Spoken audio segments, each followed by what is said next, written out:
नमस्कार दोस्तों, आपका स्वागत है। मैं बहुत बार डॉक्यूमेंट्रीज़ वगैरह देखने की कोशिश करता हूँ और मैं सच कहूँ ना, डॉक्यूमेंट्रीज़ से मुझे बहुत कुछ सीखने मिला है।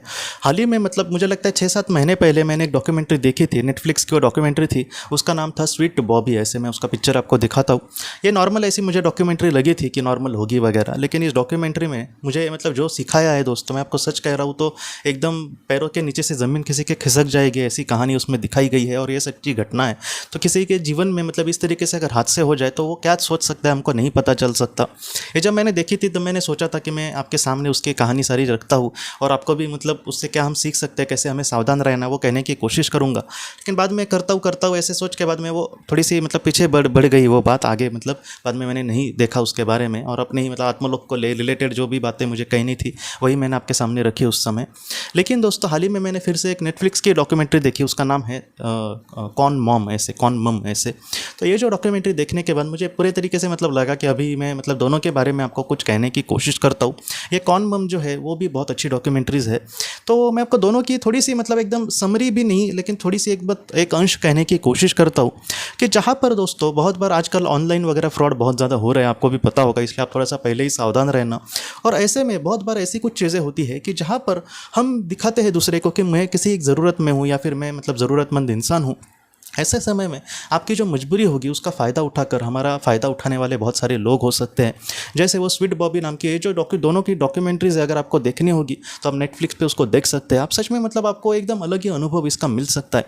तो ये जो डॉक्यूमेंट्रीज़ है दोस्तों, उसमें कुछ इस तरीके से है। अगर हम स्वीट बॉबी की ना बात करें डॉक्यूमेंट्री की, तो वहाँ पर एक लड़की की कहानी कही है जो पंजाबी लड़की है, लेकिन वो रहती है लंदन में। और वहाँ पर उसके जीवन में एक इंसान आता है, ऑनलाइन सारी चीज़ें, हाँ ये डायरेक्टली फ़ोन पे भी बात नहीं हो रही है, बस मैसेज में। वो बाद में उसको अपने हिसाब से कुछ बहलाने फुसलाने की कोशिश करता है। बाद में दोनों की ऐसे ही शादी भी तय हो जाती है बातों ही बातों में। बाद में शादी वो लड़का जो होता है वो थोड़ा सा लेट करने की कोशिश करता है। और इन सारी चीज़ों में दोस्तों ये समझ नहीं पाती है आखिर वो लड़का कौन है, आखिर इसके पीछे इसके आके क्या कहानी है। ये मुझसे मिल भी नहीं रहा है, मुझे अच्छे से जवाब भी नहीं दे रहा है। और बाद में वो उस लड़के के घर पे चली जाती है, कैसे किसी तरीके से एक प्राइवेट डिटेक्टिव की मदद लेकर उसके घर का पता निकलते हैं लंदन के। और उसमें जब वो घर पर चली जाती है तब वो लड़का उसके सामने आता है और ये जो लड़की है उसको सारी बातें कहती है कि तुमने मुझे फंसाया, तुम ये क्या सारी चीज़ें क्या कर रहे हो वगैरह। तो वो जो लड़का है वो ये कहता है उसको कि मैं तो तुमको जानता ही नहीं हूँ। और ये पूरे तरीके से सच दोस्तों घटना है कि वो लड़का उसको जानता ही नहीं होता है। तो फिर इसके साथ वो बात करने वाली वो कौन आखिर इंसान होता है, इस तरीके से वो सारी कहानी है। मैं आपको एकदम रिवील करके नहीं कहता, अगर आप ज़रूर सच में देखना। ये जो एक सीख के तौर पे कह रहा हूँ, बस एंटरटेनमेंट के तौर पे नहीं कह रहा हूँ। तो ये आप ज़रूर देखना। और दूसरी जो है कौन मम नाम की एक डॉक्यूमेंट्री, उसकी कहानी कुछ इस तरीके से है कि दो पति पत्नी की अच्छी जीवन चल रहा था। और वो जो पति था वो एक अनाथ इंसान था। उसको बस इतना ही पता था कि मैं जब 8-10 साल का था तब मेरी जो माँ थी उसने मुझे एक अनाथ आश्रम में भेजा था। इसको अपने माँ का थोड़ा सा बहुत नाम भी थोड़ा सा पता था, जहाँ अनाथ आश्रम से वगैरह। बाद में ये बड़ा हो गया, अपने करियर में वो एक बड़ा शेफ़ बन गया। उसका बहुत ही ज़्यादा अच्छे से उसका जीवन चल रहा था। उसकी पत्नी भी बहुत अच्छी उसको मिली, वो दोनों का जीवन बहुत ही अच्छे से चल रहा था। लेकिन बाद में इसकी जब शादी हो गई तब उसने ये सोचा कि मैं अपने माँ को ढूंढूं क्या, अगर वो मुझे मिली तो मैं उसकी सेवा कर सकता हूँ, मैं उससे मिल सकता हूँ। क्योंकि मुझे इसको अभी अपने माँ को लेकर ऐसे लगता है ना हमको कि मैं उसके लिए कुछ करूँ वैसे। तो इसने क्या किया दोस्तों, उसकी खोज शुरू कर दी और इसमें उसकी पत्नी ने भी उसकी मदद की। उसकी माँ 6-7 महीने तक तो आई नहीं, इसने जो भी कोशिश की उसमें उसको मिली नहीं। बाद में इसने कोशिश करना छोड़ दिया। बाद में कुछ महीनों के बाद उसको एक औरत का एक मैसेज आता है कि मैं तुम्हारी माँ हूँ। बाद में उससे मिलने गया, उसने क्रॉस चेकिंग की, सारी चीज़ें हो गई। और इन सारी चीज़ों में दोस्तों वो जो माँ थी वो एकदम ठग निकली, ठग एक से दुनिया को फंसाने वाली। और उसने ऐसे बहुत सारे लोगों को फंसाया था। और बाद में दोस्तों आखिरी में आपको बात कहता हूँ कि इसने डीएनए टेस्ट किया कि ये मेरी असली माँ है कि नहीं, क्योंकि इसको भी उसने बहुत ज़्यादा फंसाया। और इन सारी चीज़ों में उसके डीएनए रिपोर्ट में आखिर क्या रिपोर्ट मिली, ये सारी जो चीज़ें उसका उसमें आप उस डॉक्यूमेंट्री में देख सकते हैं। मैं सच कहूँ ना तो ये इसलिए आप देखना क्योंकि फ्यूचर में ऐसे भी लोग हो सकते हैं जो हमें सीधे सीधे ऐसे झूठ बोले जिस पे हम पूरे तरीके से यकीन कर ले। तो ऐसे लोगों से आप थोड़ा सा सावधान रहना। मैं आपको इतना ही कहता हूँ कि आप डायरेक्टली ऐसे लोगों को कुछ देना ही मत। देना सिर्फ पैसे की बात नहीं है, अपनी प्राइवेट जानकारी हो, ये सारी चीज़ें ऐसे लोगों से शेयर मत करना।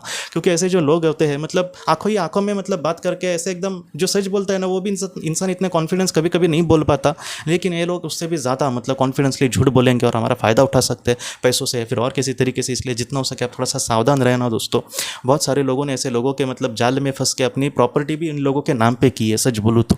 इस तरीके से इन लोग फंसाते हैं, इसलिए जितना हो सके थोड़ा सा सावधान रहना।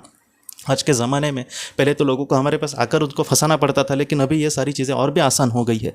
ये मतलब सोशल मीडिया वगैरह ये बहुत बार ऐसा मतलब एक बुरा चेहरा हमारे सामने ला सकता है, इसलिए जितना हो सके आप थोड़ा सा सावधान रहना। बस सावधान रहने के लिए मैं आपको कह रहा हूँ कि अगर आपको संपर्क हुआ तो ये डॉक्यूमेंट्रीज़ आप ज़रूर देखना, इससे आपको बहुत ज़्यादा नॉलेज मिलेगा दोस्तों। तो दोस्तों हम अपने अगले वीडियो में मिलते हैं। आप अपना अपने परिवार का ख्याल रखना। आपका बहुत बहुत धन्यवाद। जिन्होंने किसी अपने को खोया है, यह किताब आपको बहुत सारे सवालों के जवाब दे सकती है। जैसे हमारे जीवन में ऐसे दुख आखिर क्यों आते हैं, इसके पीछे क्या कारण हो सकते हैं, कुछ ऐसे कार्य जिससे हम अपने जीवन में आगे बढ़ने की कोशिश कर सकते हैं, ध्यान और प्रार्थना कैसे करें, इन सारी बातों के बारे में आपको बहुत ही अच्छे से मार्गदर्शन मिल सकता है। और सबसे अच्छी बात कि यह आपको किताब पढ़ने की भी ज़रूरत नहीं, यह आपको ऑडियो बुक के ज़रिए व्हाट्सएप पर भेजी जाएगी। अगर आपको यह किताब चाहिए तो कृपया इस व्हाट्सएप नंबर पर मैसेज करें।